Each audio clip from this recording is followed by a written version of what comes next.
Welcome to our Maxwell education. My name is Rajkumari. आज हम 12th class की geography करेंगे और ये हमारा 6th चैप्टर है और इस चैप्टर का ये 7th पार्ट है। इससे पहले की वीडियो का लिंक डिस्क्रिप्शन बॉक्स में दे दिया गया, आप वहाँ जाकर उसे देख सकते हैं।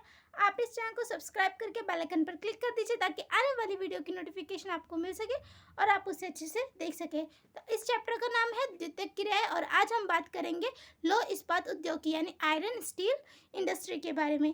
तो इसके बारे में हम पहले बात करते हैं कि ये जो उद्योग होते हैं ये सभी उद्योगों का आधार होते हैं, यानी आयरन स्टील इंडस्ट्री जो होती है, जो लौह इस्पात उद्योग होते हैं वो सभी उद्योगों का आधार होते हैं। ये आधार क्यों होते हैं? क्योंकि इनमें सभी उद्योगों के लिए मशीनें औजार जो प्राप्त होते हैं, सभी इंडस्ट्री को जो सभी जिनका काम जिससे होता है मशीनों से ही होता है। सारी इंडस्ट्रियों का काम जैसे आप जानते हैं मशीनों से औजारों से, तो वो औजार इन्हें आयरन एंड स्टील यानी लौह इस्पात उद्योग से ही मिलता है। तो इसीलिए इसे उद्योग सभी उद्योगों का आधार यानी आधारभूत उद्योग कहते हैं। इसी तरीके से इन्हें भारी उद्योग भी कहते हैं।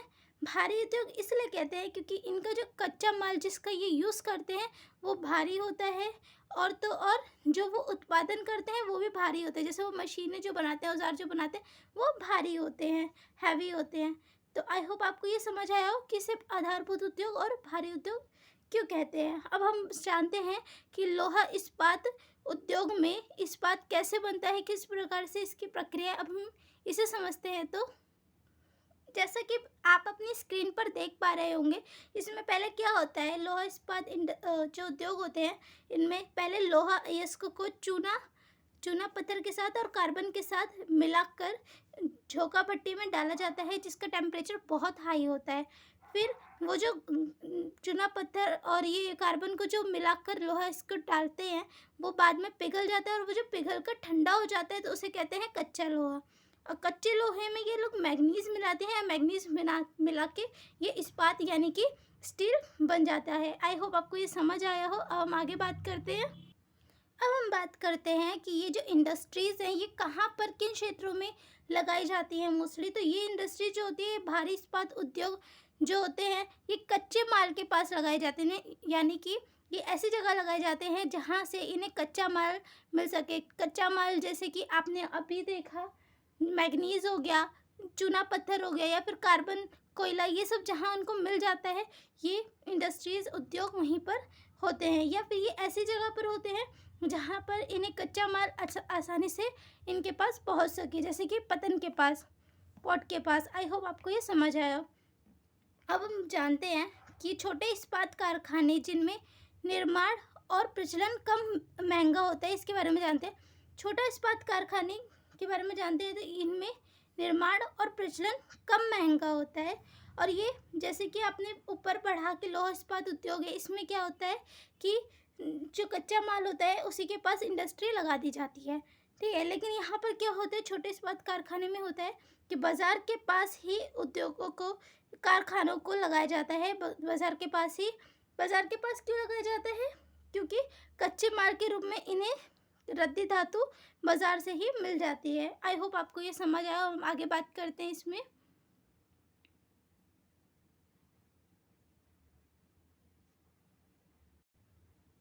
अब हम इसमें बात करेंगे वितरण के बारे में। वितरण के बारे में हम क्या बात करेंगे, जैसे कि आपने इसमें देख ही लिया है कि ये जो उद्योग होते हैं ये जटिल होते हैं, कॉम्प्लेक्स होते हैं, ये आसान नहीं होते। तो इनमें क्या होता है, इनमें अधिक पूंजी की, अधिक पैसों की ज़रूरत होती है।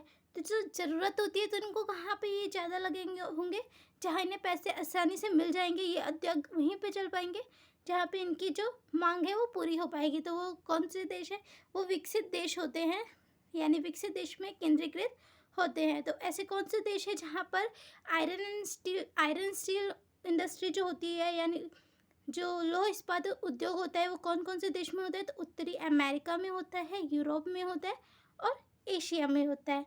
तो अब हम जानते हैं कि उत्तरी अमेरिका में पहले बात करेंगे। उत्तरी अमेरिका में ऐसे कौन सी जगह है जहाँ पर ये उद्योग होते हैं?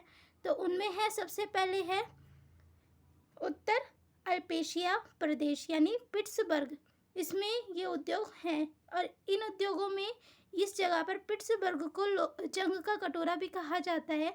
क्यों कहा जाता है? क्योंकि यहाँ पर जो ये उद्योग हैं वो कम हो रहे हैं, जिसके वजह से इसे जंग का कटोरा भी कहा जाता है।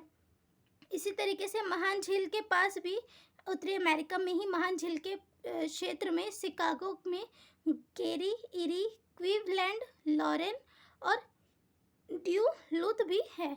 आई होप आपको समझ आया हो। अब हम बात करते हैं इसी में अटलांटिक तट पे स्पैरोज पॉइंट, मॉरिस वैले और इसका विकास जो है अलाबामा में भी है। आई होप आपको ये समझ आया हो। ये था अमेरिका के क्षेत्र। अब हम बात करते हैं यूरोप में कहाँ कहाँ पर है और एशिया में कहाँ पे है। तो हम पहले बात करेंगे यूरोप की और फिर बात करेंगे एशिया की। तो ये यूरोप में है।